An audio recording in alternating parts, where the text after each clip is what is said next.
A mobile version of the book Sasol, Birds of Southern Africa has been developed by South African software experts, My Digital Earth. The Sasol e.BIRDS application is unique in that it has a smart search function that allows users to easily identify a bird by location, beak shape, bird size, bird color, habitat, as well as bird calls.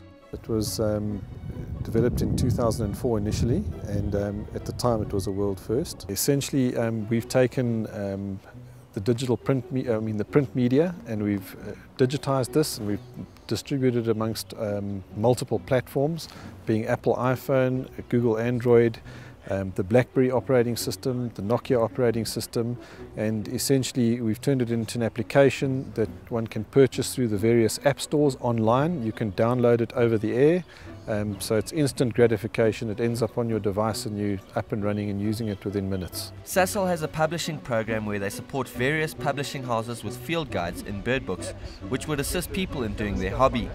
Sasol decided to migrate what was in a book onto an electronic platform. 20 years ago, Sasol decided to choose birding as its particular emphasis in environmental sponsorships. And what we hope to do through this is to educate the public about the need for birds to survive in their habitats, and also just promote conservation of them amongst all cultures. Jeff Lockwood is a member of most bird clubs around South Africa and has been a member of BirdLife South Africa for over 30 years. We asked him what this technology means for the birdwatching enthusiast. I think the nice thing about it is that it actually trains you to look at birds properly. When we start, we see a bird with a bit of bright color, we get excited, we buy a bird book or we borrow somebody's book and we start paging from page 1 all the way through to the back, and hopefully we see something that looks familiar. That takes you through some of the bright colored stuff but doesn't help you identify birds properly. Now, these kind of technologies force you to look at birds in detail. You need to look at that bill, you need to look at the size of the bird.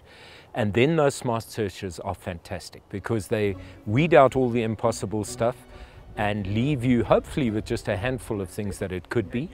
And then you've got the comparison between those birds that you can actually scroll through, go backwards and forwards, have a look again at possibly some fine detail, and then you come up with a much better chance of a good answer.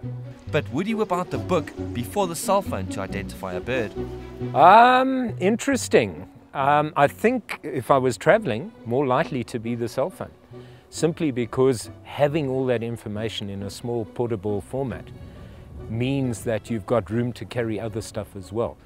You know, I often do trips where weight is a critical issue, and having 3 or 4 different field guides is a mission. You can't do it. So having everything on a little card is fantastic. I mean, it's one of the nicest things for me. Although this technology might make life much more convenient for birdwatching, it begs to ask the question whether or not this technology will ever make birdwatching books obsolete. No, I don't think this technology will never make birding books obsolete. We're busy producing the 4th edition of Sasol Birds, and I think they've sold more than 250,000 copies across the first 3 editions. You've got to understand a birder. A birder will buy any book. There's a joke in England, they say they've got 150 species and 300 bird books. South Africa's got 950 species of bird, but probably about 30, 40 good bird books. And things move on, but the purist will always go back to his book.